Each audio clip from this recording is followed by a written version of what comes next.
bırak. Qancha berasiz? Nima berasiz? 150 olsun. Ver aka. 152. Bratan, meni ver. 150 ketdi bratan. Meni ver. Şu adam bol qoldi aka. 150 bir binga. Ketdi aka. Rostmi? Aka bering. Haligi to'g'ri oqlab, 53 minut uzatqan. Rostmi aka? Aka, rostmi dey. Meni qarang aka. 50 bin boş verin. Aka, sizin sözünüzga daha ketmagan. 5 ming so'm oldu. Rostmi aka? Rostmi meni qarang. Gulbay meni qarang. Niye olasınız aka? O'zingizga keling. O'zingizga keling. Rostmi? Berdingizmi dey, meni qarang. Bratan. Mayli. Şu elder meni qarab, ko'zing qisib qoldi. Dag'in 5 ming qo'shdim. 6 ming. Aka. Rostmi? Aka, rostmi deyim. Bering aka. Aka, rostmi? Aka. Verecek bratan. Verecek aka. Aka, dag'in 5 ming qo'shaymi? Ha? Arkamda turadi, ne olat aka? Daha qo'shdim aka buni 5 ming.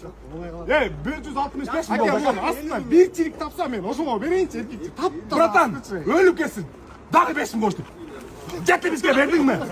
Vermeye çekmiş. Berdingmi?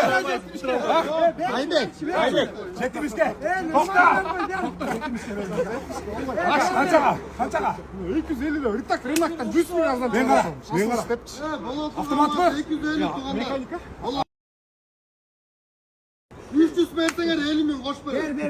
Ha, sizlar ham aktyor ekansiz. 300 bin sana al 50 bin. O'sha bola qolgan chayba.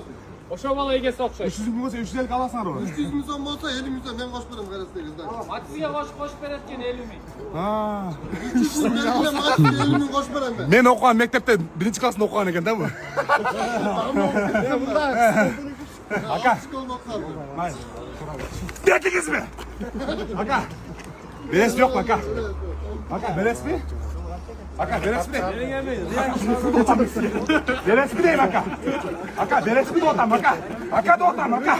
Aka! Ben cılıda adaksın Tuğan'da erkekçe 250 bizge Tuğan'da? abi gelgen bolgon bas. Boluş bas 250 mümkün. Baylansın bilen sıra yazağız. 503 bilen 99 92 88. Öte жақсы баға geldi. Просто біздің бұл жақтағы кішінің пұлы аз екен еркекше. Қолымнан келсе әрекет қылдым болды. Ну, шланкада ол яман ұзын екен.